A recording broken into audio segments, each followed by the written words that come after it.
चंबल यह वो नाम है जिसका जिक्र करते ही आंखों के सामने डाकुओं की तस्वीर सामने तैरने लगती है। तीन तीन राज्यों के सीमाओं में सैकड़ों मील में फैला यह वह बीहड़ है जिसके दामन में जुर्म की दुनिया के न मालूम कितने खूनी किस्से कस्में, और कहते हैं कि चंबल के पानी की तासीर भी कुछ ऐसी है कि लोगों को बगावत का परचम बुलंद करने का दर दर मिट्टी के ऊबड़ खाबड़ टिवले, घनी कटीली झाड़ियाँ और पल खाती नदी, यह चंबल है। वही चंबल जिसका सिर्फ नाम जुबान पर आते ही अच्छे अच्छे के पसीने छूट जाते हैं। बहम में खूंखार डाकू और डाकुओं के खौफनाक अड्डे।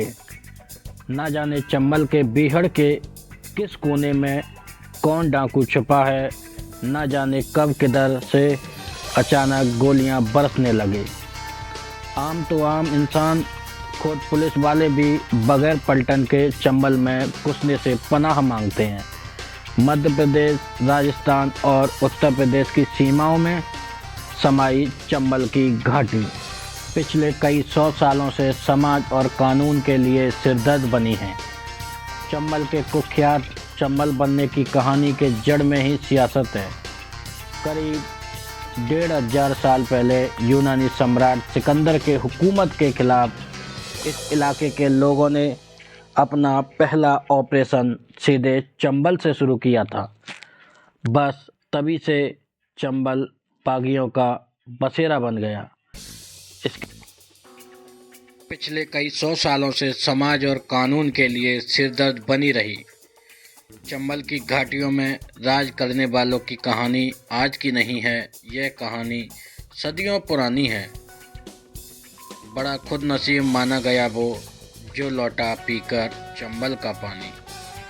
घने जंगल, ऊबड़ खाबड़ घाटियाँ और कटीली झाड़ियों के बीच जिसने अपनी रियासत बनाई, जिसने हमेशा अपने उसूलों को सबसे आगे रखा, वही कहलाया इस बीहड़ का बागी। इन डाकुओं को पालने वाली चंबल की घाटियों की दास्तान बहुत पुरानी है। समाज और कानून से भागे डकैत चंबल में बना पाते हैं। यह चंबल की घाटियाँ कई खूंखार डकैतों का ठिकाना रही है। यहाँ पर बड़े बड़े डकैतों ने अपनी पूरी ज़िंदगी बिताई है। इन घाटियों को कुदरत ने कुछ ऐसा बनाया है कि यहाँ पर छिपे डाकुओं को ढूंढ पाना पुलिस वालों के लिए कभी आसान नहीं रहा। डाकुओं की ज़िंदगी में भी कुछ उसूल होते थे जिनकी वजह से चंबल के डकैत अपने को बागी कहलाना ज़्यादा पसंद करते थे। चंबल के डाकुओं के अपने आदर्श और सिद्धांत थे। अमीरों को लूटना और गरीबों की मदद करना चंबल के डाकुओं का हमशक्ल हुआ करता था। अन्याय और शोषण के खिलाफ विद्रोह करने वाले भले ही पुलिस की फाइलों में डकैत के नाम से जाने जाते हैं, लेकिन उनके नेक कामों से लोग उन्हें सम्मान से बागी कहलाना ज़्यादा पसंद करते हैं। चंबल की घाटियों में पनाह लेने वाले हर एक डाकू की अलग कहानी है। कोई समाज सामंती व्यवस्था से परेशान होकर, तो कोई आतंक के दम पर सियासत करने की चाह में इन बीहड़ों में कूद गया। इन बीहड़ों में डाकुओं का राज रहा है। बीहड़ में आने वाले डकैतों की सबसे बड़ी वजह है यहाँ की सामंती व्यवस्था। यहाँ लंबे समय से एक वर्ग विशेष ने अपने वर्चस्व के लिए यहाँ के लोगों को अपने इशारों पर नचाया और उनका शोषण किया।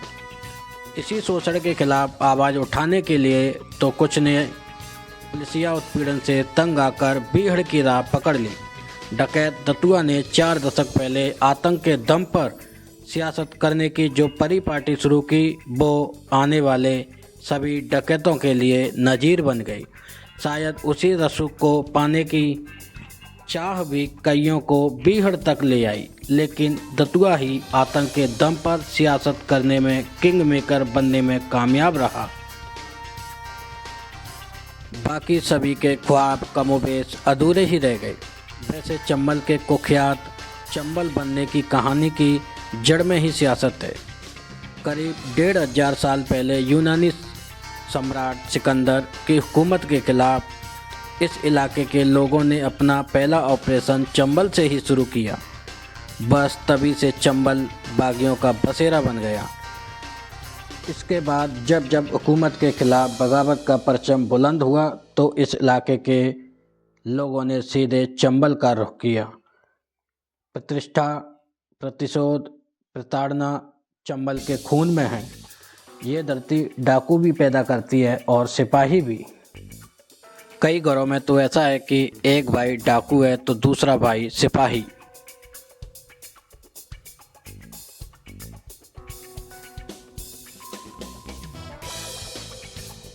वो आपको प्यासा बनाती है, प्यासा प्रतिशोध का। ना जाने चंबल के बीहड़ किस कोने में कौन सा डाकू छिपा हो। ना जाने कब के दर से अचानक गोलियां बरसने लगे। आम तो इंसान खुद भी, पुलिस वाले भी बगैर पलटन के चंबल में घुसने से पनाह मांगते हैं, लेकिन आज यह बेहद सुनसान पड़ा है। खौफ आज भी है कानों में, कदम आज भी जाने से पहले 1000 बार डगमगाते हैं, क्योंकि इस बेहड़ के बागियों की कहानी कुछ ऐसी ही है। एक नहीं, दो नहीं, 3 नहीं, न जाने कितने ही बागियों ने इसी बेहड़ से अपने बगावत का परचम बुलंद किया है। कहते हैं कि चंबल के किनारे बसे गांव का बच्चा पैदा तो अपनी मां की गोद में होता था, लेकिन पानी चंबल का पीता था और पलता इन्हीं बेहड़ों में था, जिसे ना जाने कोई जान पाता था, ना कोई पहचान पाता था, लेकिन उसके नाम का सिक्का कोसों कोसों दूर तक हर कुनबे में काम करता था। समय बीतता गया, बागी बदलते गए, बीहड़ बूढ़ा हो चला और प्रशासन हावी। स्थिति आज पर आ अटकी है जब बागी बगावत की कहानियाँ बताते हैं।